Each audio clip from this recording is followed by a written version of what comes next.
Okay, so according to homotoxicology, the type and severity of an illness is determined by the duration and intensity of the toxin.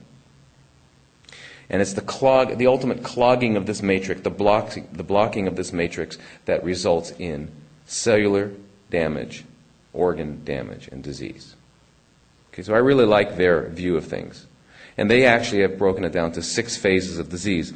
The excretion phase, the inflammation phase, digestion phase, impregnation phase, degeneration phase, and the differentiation phase, the 6th phase of disease. I won't go into all of them because it would be another whole lecture, but the differentiation phase is important because this is where malignant disease arises.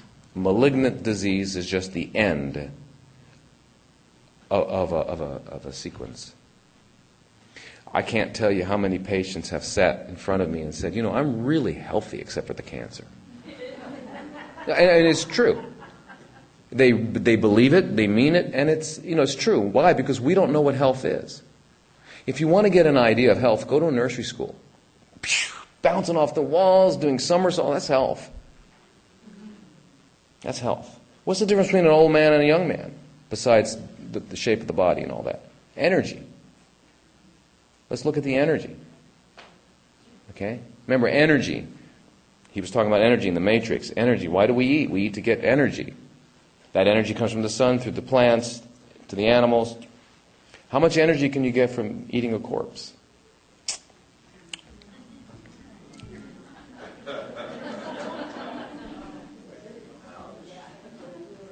If you're a maggot, you'll probably do pretty well.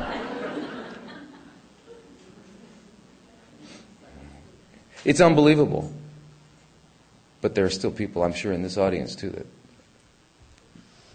dying on corpses. It's amazing. If we make it past 212, I'm sure there will be a time in the future where people will look back and say, can you imagine they used to eat corpses? It's like, if you look up the word ghoul, Ghoul, that's what a ghoul does. They devour corpses. But it tastes good. I feel better. I feel better when I shoot a spoon of heroin. I feel better when I smoke a fat cigar. If it feels good, do it, right? Okay.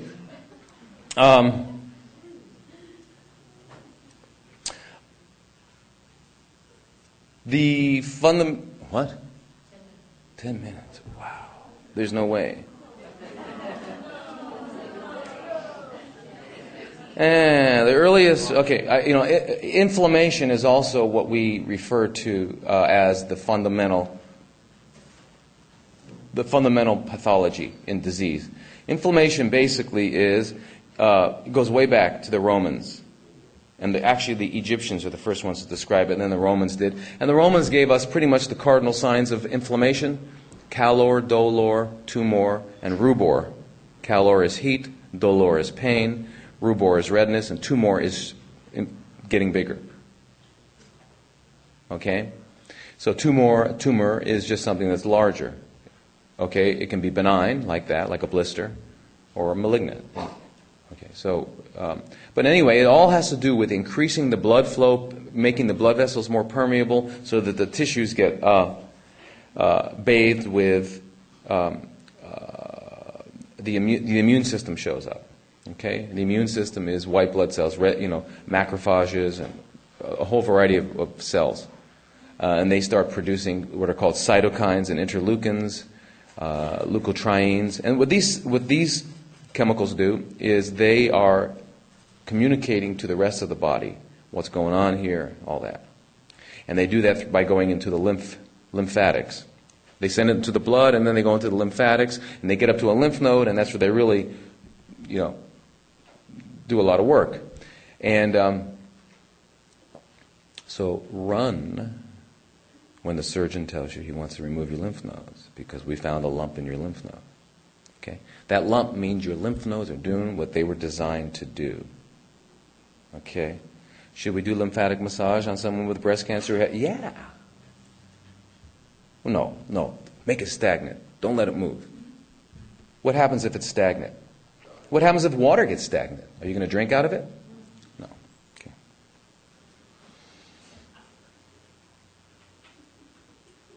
Anyway, our modern understanding of inflammation is much, much more complex. And it's, you got to have a PhD in biochemistry to understand it. So the word we put on, the suffix that we put on the end of words is called itis, I-T-I-S. Bronchitis, iritis, rhinitis, dermatitis. What does it mean? It means inflammation. So inflammation is the body's first attempt to, if you can't excrete it from your urine, if you can't defecate it, can't sweat it, your body will next do inflammation. And what they're finding out now is that inflammation,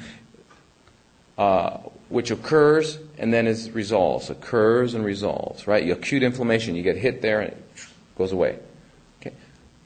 Again, the ebb and flow, the rhythm of nature, the rhythm of life. Okay. When something happens and that inflammation becomes chronic, it's that chronic inflammation that underlies the development of pathological physiology, pathological biochemistry. Okay.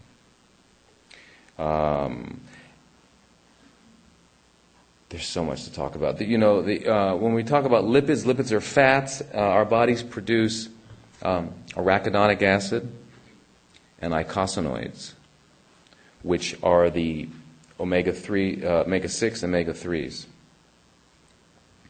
Okay, they're both necessary. We need that little bit of arachidonic acid to do the pro-inflammatory job, and we need the eicosanoids to do the anti-inflammatory job. Okay, that's the yin yang, like estrogen and progesterone, right? A lot of women are walking around with lumps in their breasts, not because of anything other than there is not a balance of estrogen and progesterone. Yin yang. Okay.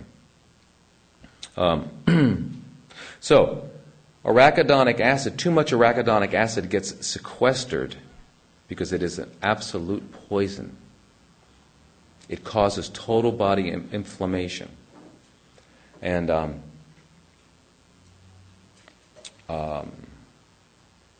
it's found in animals. Animals have arachidonic acid. Okay. So every time you eat a corpse, and when they die, there's a lot of inflammation going on too. Every time you eat a corpse, you're eating a lot of arachidonic acid.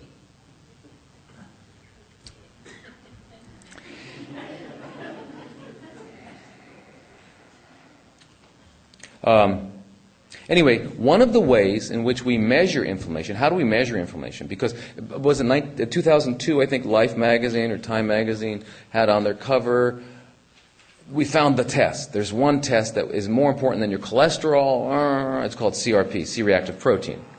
Okay, C-reactive protein was discovered back in the 30s, and basically it's produced by the liver. The liver produces a CRP, and it's not just a measure. It's not just there for us to measure. I mean, nature didn't produce CRP for us to measure and define and to be able to evaluate inflammation, but it actually has a purpose. It does certain things. It actually allows the phagocytosis by immune cells of other cells. Phagocytosis. Phago means eat, right?